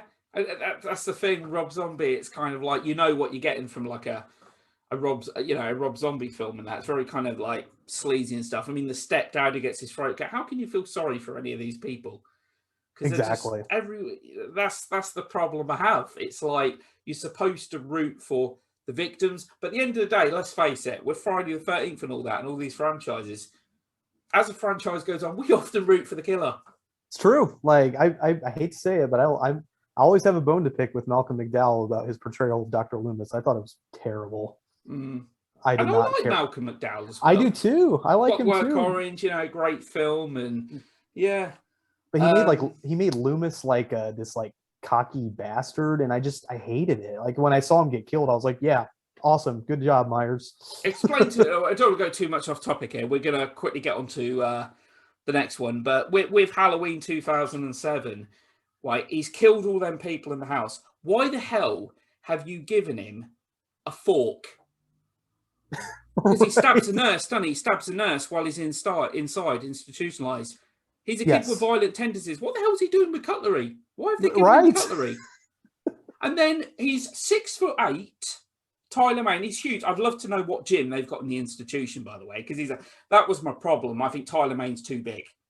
Yeah, No, no he's. discredit to him, but I think he's too big to be playing Myers. I feel like he's bigger than Kane Hodder. He is. Yeah, he's Yeah, huge. he is. He's 6'8", ex WCW wrestler. So he's Yeah, this massive guy. He's a homicidal maniac. What do? You go into his cell and you start teasing him and taunting him. exactly. I Yeah, mean, do it's you remember that scene when they go in there and they're raping that woman and they're taking his masks off and yes, would you yes, do that to a guy of that size who has homicidal tendencies? exactly. Like It's so badly written. I just think it's so badly written. no, it's true. I mean, like I haven't watched Halloween 2007 in a long time, but I vividly remember Halloween 2 as being so bad. I even did, like I said, a web series I used to do. I did an episode on it, and oh god, like the whole like Sherry Moon just showing up with like a horse and all this stuff in these dream sequences, and then like Mm, it's only in the hospital for like 10 minutes, and yeah, like yeah. oh, it's so bad. So yeah, just quickly get back Child's Play. I like the first one. Child's Play 2 I thought was actually not a bad sequel, actually. Child's Play 3, yeah, okay. And then Bride of Chucky, which I'll admit it clearly veered towards comedy here. I enjoyed it as a postmodern slice of horror comedy. It makes I, a lot of pop culture references, and I thought it was fun. Good fun I film. you know, I don't really have a dog in this franchise, but I would agree that I love Bride of Chucky. That's a fun one. Like that was Mm, definitely a really fun one, and Jennifer Tilly's tremendous. yeah. And you know, the first, I'd say, you know, if I had some notable films to pick out of that one, it would be the first one, Bride of Chucky, and then this most recent one I was really impressed with. So Mm, yeah, I think I love that. Was it Ape the Size It Counts? Asshole. That's what you do yeah, with it. yes, Cedar Chucky, the weakest film in the franchise, in my opinion. I think that Glenn slash Glenda is the worst thing to happen to that franchise. yeah. Just That I don't think there was any need to have a baby no, come I into the definitely franchise. I really don't.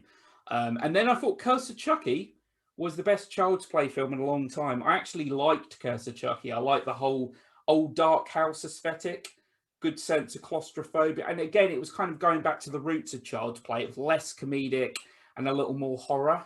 yeah. Yeah, Um, it's been a while since I've revisited Curse of Chucky. I just remember there being like a really like mean spirited scene in that movie. Was there this scene where like they was that the woman that was in the wheelchair? yes, that's his real life daughter, isn't it? Brad Dourif's I daughter. I think so, yeah. But Yeah, there's this like scene where like I think they like push her down the stairs in the yeah, wheelchair or something. I'm just yeah, like, man, that's yeah, mean. yeah. I tell you what, she looks just like her dad. She Brad. does. Oh, I think her name's Fiona Dorif, and oh god, you can tell. You can tell. Absolutely. And then Cult of Chucky came after, which again I actually quite liked Cult of Chucky, but there's one thing I didn't particularly like it for. But again, they took a risk, and I Yeah. commend them for it. They steered the franchise in a whole new direction towards the final act. Yeah. But I like the sense of claustrophobia. I like institute settings. I like films that have a very kind of claustrophobic aspect. Would definitely And agree with that. yeah, Cult of Chucky had that. So I mean, overall, I think it's an okay franchise. I just liked it more when it was in actual horror because I tell you what, the bit that scared me as a kid, the first Child's Play, is when she realizes that he's got no batteries in him and he's been talking the whole time, Yeah. and his head Yeah. swings round. He's like, "I'm Chucky, wanna play that?" That Now was pretty that, yeah, that yeah, I was agree with that. scary. Um, so now we've got a choice of two here. Okay. This is going to be the last two. So I'm going to let you choose which franchise of these two you'd rather talk about: Okay. Insidious or Psycho. Let's talk Psycho. Let's Sounds good to go. me. Original doesn't need an introduction, does it? Oh, so iconic. I know you are a huge Psycho fan, a huge fan of the original.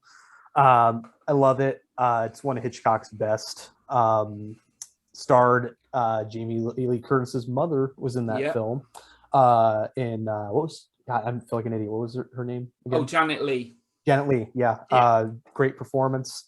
Another one that Halloween kind of borrowed from with not having much blood or gore. Just the only blood you see is in the shower, just going down the drain, and it's Chocolate so syrup, chocolate sauce in it as well. yeah, that's right. Anthony Perkins, one of the most iconic performances in a horror film ever. Mm. Just the my mom still refuses to watch Psycho because of Anthony Perkins, because of how terrifying he is.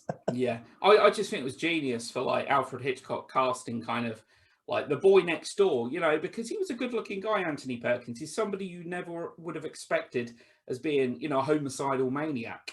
Yeah, And because in the book, Robert Bloch's novel, the character of Norman is very different. Very, very different. Hitchcock didn't want that. Hitchcock wanted somebody you would never expect. And what a bold move, killing off your like lead star of the film and to have yeah. her killed off like just over a third of the way through the movie. Yeah, it Um, wasn't even that far into it. I don't even think we were halfway when she no, got killed off. It was like 30 yeah. minutes in, maybe. And it was his wife. It was actually Hitchcock's wife that actually said kill her off even sooner. It was, yeah, it was, and obviously, what a gut punch. I mean, can you imagine how shocking that would have been back in 1960? Oh, to Just, be a fly on the wall in the theater to see, seeing people react yeah. to that. And obviously, the shower scene, one of the most iconic, if not arguably the most iconic scene in horror history. Everyone knows the Yep. shower scene. You hear that music, Bernard Herrmann score. Now, Psycho 2, which I actually think is a really good sequel that came out like 23 years later. For me, I don't know about you, I think it's a film it's better than it had any right to be, because I think if Hitchcock knew there was going to be a sequel, he probably would have turned in his grave. Yeah, I agree. It's been a while since I've revisited those sequels, but I remember Psycho 2 being really good, and I remember Psycho 3 being pretty.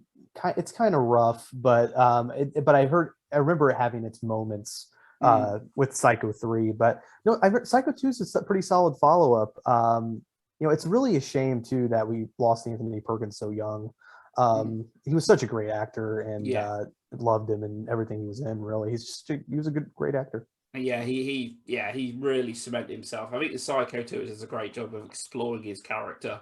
That Norman is a very sympathetic villain, if you will. You can't help but Yeah, feel sorry for him. He's trying to rebuild his life. He's trying to put the shadows of his past behind him, but Mother is forever looming over him. yep, And Psycho 3, getting to what you said, watched it again recently. I think Psycho 3 is okay. It does have its creepy moments. It does, definitely. But it was because it was directed by Perkins himself. that's And right. Yeah, Perkins, it was clearly going in the direction of kind of where slasher movies are at in the 80s. Slasher films are being churned out left, right, and center. So Psycho 3 is a bit more of a body count kind of movie. But again, there's some good psychology in there. I love the interactions between Norman and his mother. agreed. Yeah, and talk about a great scene in the original Psycho when Anthony Perkins jumps out dressed as his mother and tries attacking them. Oh, I love that scene. That is Oh yeah, such a fantastic scene. And yeah, then you have the slow pan in at the end of the film of him just slowly smiling, sitting there like, oh, he's so good in that yeah. movie. With a fly, he comes out with that because the film's got quite a few great lines. I love the mother's not what is it?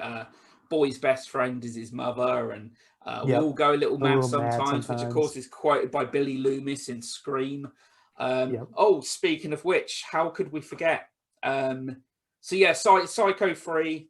I actually think Psycho 3's not bad. Psycho 4 prequel. Um, well, What part about sequel, part prequel. well, was Psycho what about the 98 version with Vince Vaughn? Yeah. Oh man, The one of the bad worst one. remakes ever made. I mean, like Yeah. completely and utterly pointless. Scene for scene, line for line, practically the same movie, the same film. Vince Vaughn as Norman Bates. Terrible casting. The only time I ever think of that movie was because there was actual entire segment on one of Kevin Smith's podcasts of them pointing out that there's a shot in Psycho 98 where you actually see Anne Heche's butthole for a second when she falls into the shower. Oh God. You actually do. If you pause the Yeah. frame, you see actual butt. It's pretty hilarious. Highlight of the film. Highlight of the film, yeah. It's just, I mean, it's just Gus Van. It was an experimental movie, I think, to see how Gus Van. I mean, Gus Van Sant's a good film director. He directed Good Will Hunting the year before. Psycho is just completely pointless. Just completely and utterly pointless. It's the same movie. It just doesn't have any of the impact that the original film has whatsoever. Agreed. It's just so lazy as a film. I don't think Psycho should have been remade. Yeah, I was gonna say, if we could sum it up easily, it just didn't need to happen. No. Like Psycho is just so iconic and perfect that it's something that Yeah. never needed a remake. Good to talk about last one now, and I can't believe I actually forgot to write this down. This is going to be the last franchise, and we get the 5th one coming out in January, and that is Scream. Now, consistently wise, this may be my favourite franchise. Now, admittedly, Scream 3 and 4 aren't as good as the first two. I think Scream 3 is probably the weakest. Yeah. But I do like the Scream films. I especially love the first one. I think Scream 2 is a really good sequel. What's your thoughts on this franchise? I like the Scream franchise. I think the first one's easily the best. Sequel was definitely a good follow-up. It's been a long time since I've seen 3. I just remember Jane Silent Bob showing up in that one. Yeah. And then I wasn't horribly offended by 4. I thought 4 was okay, but I know a lot of people had issues with it. Yeah. I think, the 4th one, I thought it was a minor improvement on the 3rd.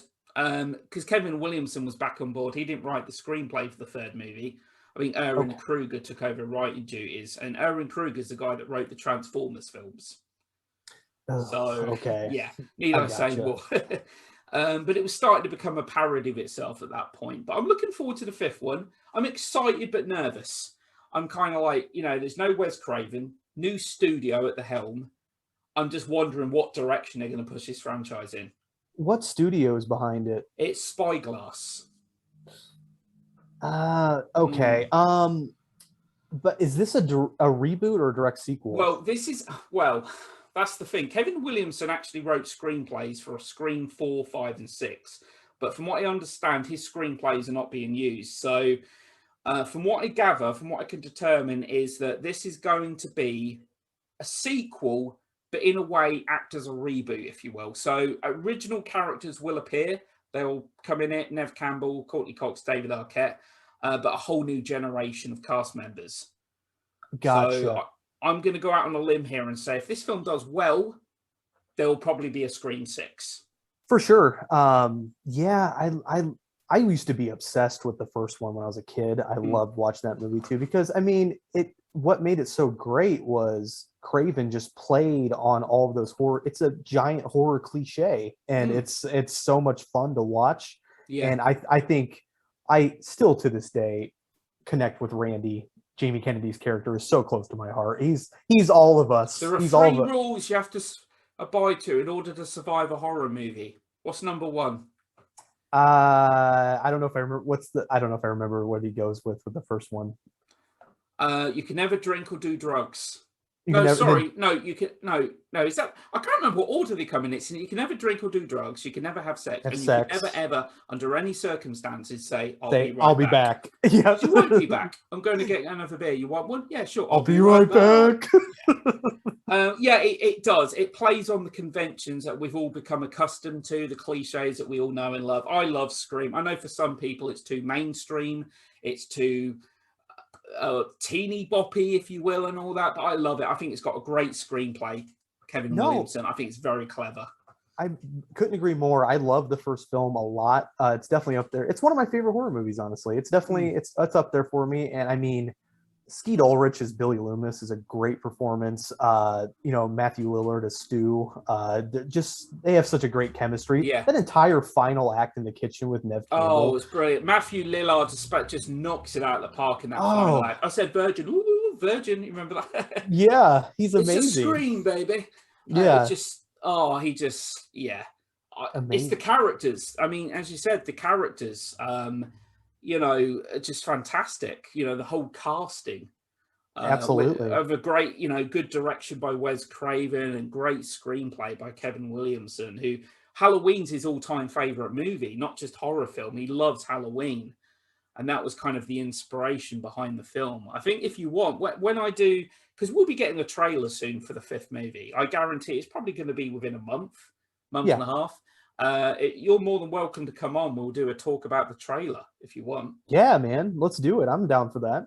I reckon we'll have one by July, August, because it's coming out in January. Is it really? I So didn't realize it was. I for some reason thought it was like later in 2022. no, yeah, no, January Wow. 2022. Yeah. Which is kind of an agonizing wait, actually, because it's like, Well, that honestly, I hope it's good. I really am rooting for it, hmm, but that's kind of a concerning release date because, as us film geeks like to call, January is what I like to call you the don't, dump month. yeah, you don't really get that many great films coming out in Y- January. Yeah, But I'm hoping the film's going to take some risks. I know some people have hate me for saying this, but I want certain characters to be killed off because I think the more times a certain character, survives film after film after film, I think your franchise runs a risk of becoming formulaic. yeah. And I'll say it now, but if executed correctly, Sidney Prescott. I would be okay with it. I mean, I would honestly take Gail Weathers over Cindy Prescott, Yeah, yeah. but please keep Dewey. Please keep David Arquette because he's a great character. I love his All character. right, you're gonna hate me now. I want Dewey to be killed off. Oh, I do.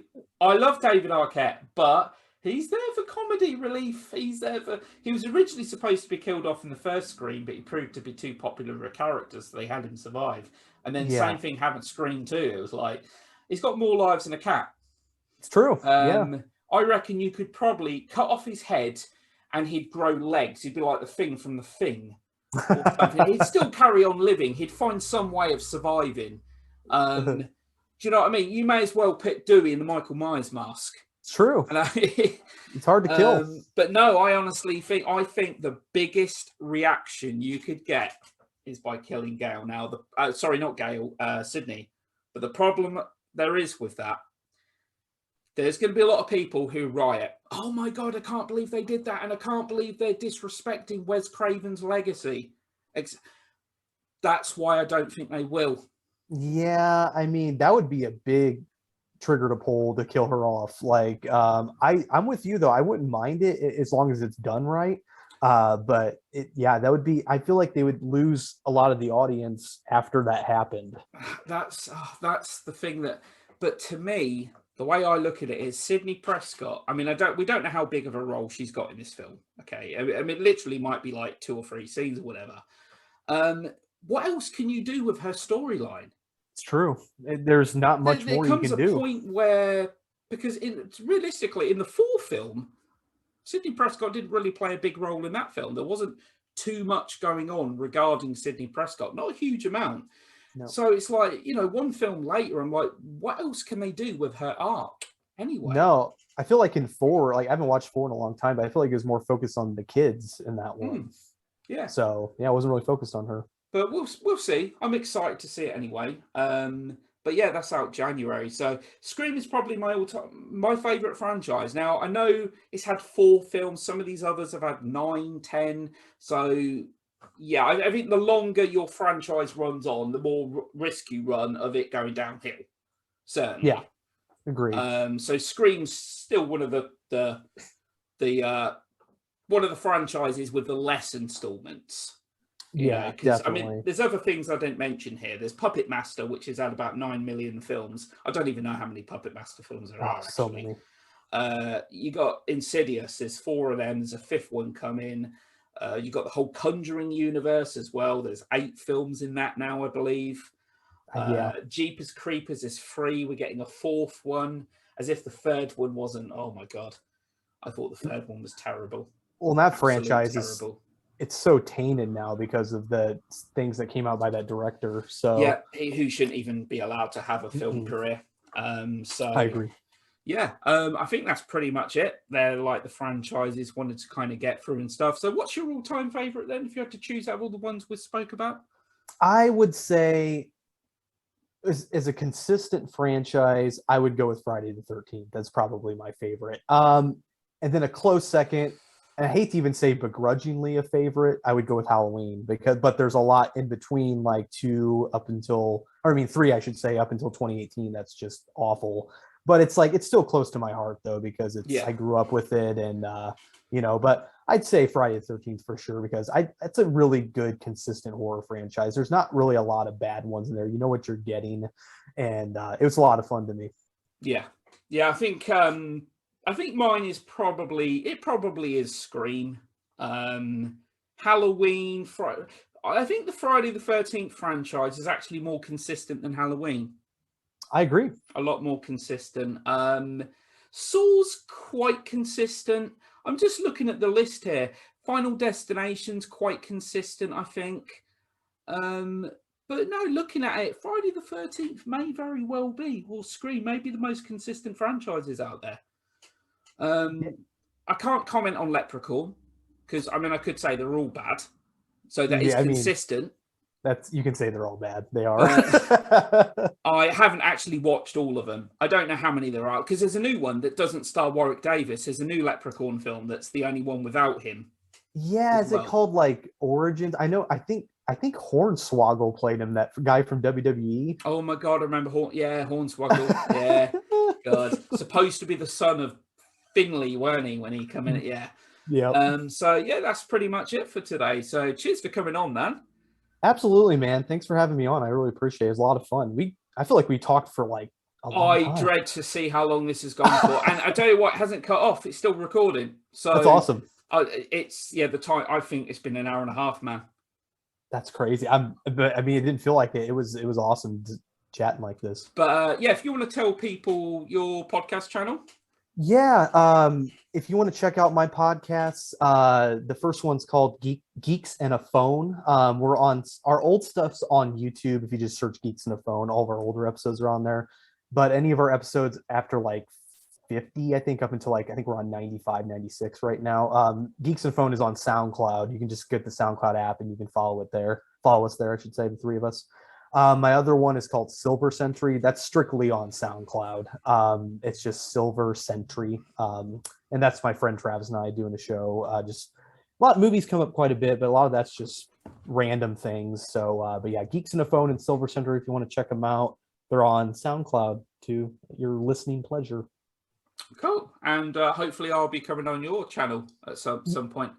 I actually, Andy, who's on Geeks, he's in the process of moving. He just closed on getting a house, and DJ's been really busy, and Travis has been as well. So I need to do a show here pretty soon. I might have you maybe come on Geeks, and we can maybe talk some stuff. So because Cool. since my podcast brothers are busy, I might be able to have you on, at least one of them, but I'd definitely love to have you on. Yeah, that's cool. I'd love to. Yeah, I'd love to come on that. And yeah, thanks a lot, and thanks a lot to everyone that listened. And I'll be back again soon to haunt you and torment you. If you've liked what you've heard, please feel free to subscribe. I have to say, since I've been podcasting and that, I've been speaking to a lot of really interesting, good people, a lot of people that have been very supportive, yourself included, Zach. And, a lot of people that are certain people who have scarily similar interests and views to me as well. It's quite Twilight Zone-esque at times, actually. I've been speaking to some people recently who, very scared to have the exact same views and things on stuff. So it's quite staggering how big the horror community really is. It really is. Definitely. I agree with that. That's how we became friends. I think you friended me, and it was funny because I have to actually thank Barry, because he actually contacted me when I was in the midst of a COVID battle. I got COVID. Yes, yeah. And I was sitting there, I was asleep. It was like 2 o'clock in the morning. I always keep my phone on silent, but I woke up and I just felt horrible. And I looked over and I had voice messages from Barry Kowalski. I was like, who is this? And I have added so many people from the horror community recently, and I listened to the messages, and you were like, I like your profile picture, check out the podcast Talking Stock sometime. And Yeah. I think we started talking, and then we were like, hey, let's collaborate. But I just gotta thank you, man, because that horror chat, voice messages we sent back and forth when I was battling COVID, that definitely kept my spirits up. So I appreciate that, man. Oh, of course, right, man. I'll bill you later, okay? Yeah. If I remember rightly, your picture was a Razorhead, wasn't it? Was, yeah, David my face Lynch's imposed, yeah. directorial debut, yeah. Yeah. So so that's it for today. Thanks a lot to everyone that listened, and be back again soon. Take care.